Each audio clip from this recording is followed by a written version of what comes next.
நம்ம சேனல் தொடர்ந்தாப்ப நீங்கள் வீடியோக்களை பார்க்க நினச்சிங்கன்னா இதுவரை நம்ம சேனலை சப்ஸ்கிரைப் பண்ணுங்கள். சப்ஸ்கிரைப் பண்ணுங்கள். கீழே பெல் சிம்பல் இருக்கும், அதையும் கிளிக் பண்ணுங்கள். சரி, வாங்க நம்ம வீடியோக்குள்ளே போகலாம். வணக்கம் நண்பர்களே. பண்ணையார் ஒருத்தருக்கு தன்னுடைய பொண்ணு மேலே ரொம்ப பாசம். தான் பொண்ணு எந்த விதத்துலேயும் கஷ்டப்படக்கூடாது அப்படின்னு சொல்லிட்டு அவர் கடவுள்கிட்ட வேண்டிக்கிறாரு.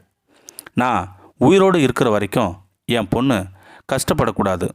அதற்கு நான் தினமும் என்னுடைய தோப்பில் விளையக்கூடிய வாழை மரத்துலேருந்து 100 பழங்களை கொண்ட ஒரு வாழைத்தாரை நான் உனக்கு காணிக்கையாக கொடுக்குறேன். நான் உயிரோடு இருக்கிற வரைக்கும் அதை நான் செய்கிறேன்.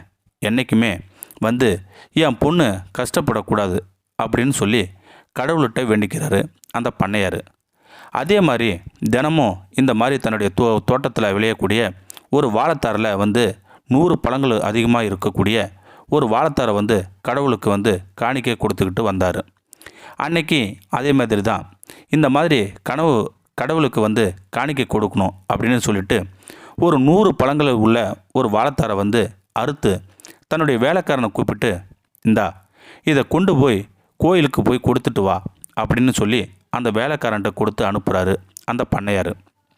அந்த வேலைக்காரனும் வாழைத்தாரை எடுத்துகிட்டு போய் கோவிலில் இருக்கக்கூடிய பூசாரிகிட்ட கொடுத்து, இந்த மாதிரி பண்ணையார் கொடுத்து விட்டார் அப்படின்னு சொல்லி அவனும் கொடுத்துட்டு வந்துட்டான். வந்தவனுக்கிட்ட வேலைக்காரன்ட்ட திரும்பி கேட்குறாரு, நீ பழங்களை கொண்டு போய் கொடுத்துட்டியா அப்படின்னு கேட்குறாரு அந்த பண்ணையார். ஐயா, கொடுத்துட்டேங்க ஐயா, நீங்கள் சொன்ன மாதிரியே கொண்டு போய் நீங்கள் சொன்னேன்னு சொல்லி அந்த ஐயர்கிட்ட கொடுத்துட்டு வந்துட்டேங்க ஐயா அப்படிங்கிற மாதிரி அந்த வேலைக்காரனும் சொல்கிறான். அன்றைக்கும் இரவு நைட்டு பண்ணையார் தூங்குறாரு. இது வரைக்கும் பண்ணையாரோட கனவுல கடவுள் வந்ததே கிடையாது.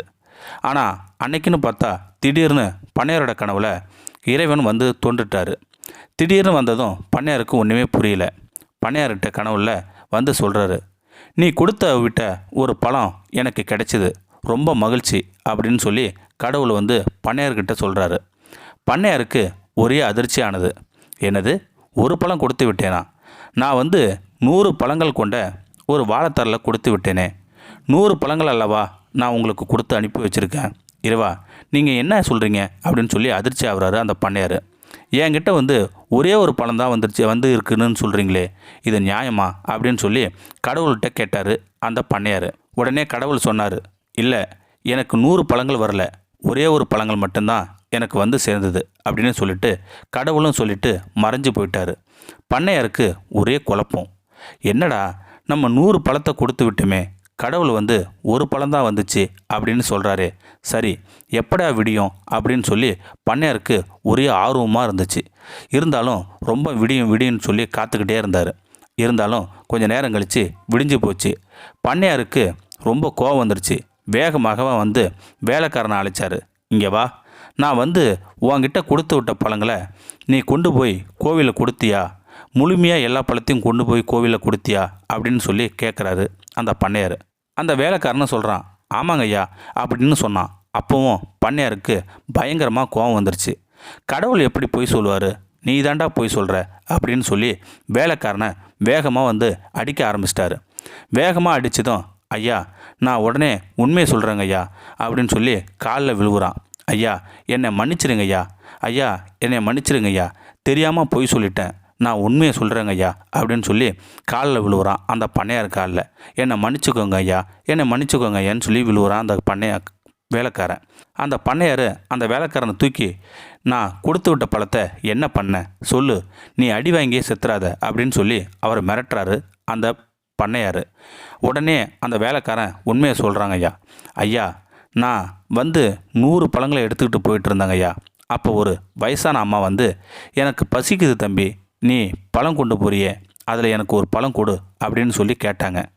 நானும் அந்த அம்மா மேலே பரிதாபப்பட்டு அந்த வயசான பெண்மணிக்கு ஒரே ஒரு பழத்தை பிச்சு கொடுத்தேன் அப்படிங்கிற மாதிரி சொல்லியிருக்கான் அந்த வேலைக்காரன். ஸோ அப்போ தான் அந்த பண்ணையாருக்கு புரிஞ்சுக்கிச்சு, கடவுள் தனக்கு ஒரு பழம் தான் கிடச்சிருக்கு அப்படின்னு சொன்னதும் இதைத்தான் கடவுள் நம்மக்கிட்ட கனவுல தோன்றி சொல்லியிருக்காரு போல். வேலைக்காரன் நான் கொடுத்து விட்ட பழங்களை ஒரு பழம் மட்டும்தான் இந்த பாட்டிக்கு கொடுத்துட்டு மீதி எல்லா பழத்தையும் அவன் கோவிலில் போய் கொடுத்துருக்கான். ஆனால் கடவுள் என்னுடைய கனவுல தோன்றி நான் எனக்கு ஒரு பழம் தான் கிடைச்சிது அப்படின்னு சொல்லியிருக்காரு.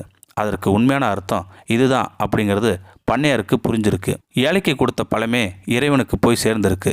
கோயிலுக்கு கொடுத்த பழம் சேரவே இல்லை. கோயிலில் இருக்கும் இறைவனுக்கு நீ ஏதாவது கொடுத்தால் அது ஏழைக்கு போய் சேராது. ஏழைக்கு நீ ஏதாவது கொடுத்தால் அது இறைவனிடம் போய் சேர்ந்து விடும். கோவிலில் போய் கொடுப்பது ஏழைகளுக்கு கொடுப்பதும் ஒன்றா என்று சில பேர் கேட்கலாம். ஏழைகளின் வயிறு அஞ்சல் பெட்டி. இறைவனுக்கு அனுப்ப வேண்டிய கடிதத்தை இதில் போட்டால் இறைவனுக்கு போய் சேர்ந்து விடும். ஏழையின் சிரிப்பில் இறைவன் காண்போம். இந்த வீடியோ உங்களுக்கு பிடிச்சிருந்தா கமெண்ட் பாக்ஸில் கமெண்ட் பண்ணுங்கள். கூட உங்கள் ஃப்ரெண்ட்ஸுக்கு ஷேர் பண்ணுங்கள். இதுவரையும் நம்ம சேனலை சப்ஸ்கிரைப் பண்ணுங்கள். கீழே பெல் சிம்பிள் இருக்கும், அதையும் கிளிக் பண்ணுங்கள். தேங்க்யூ ஃபார் வாட்சிங்.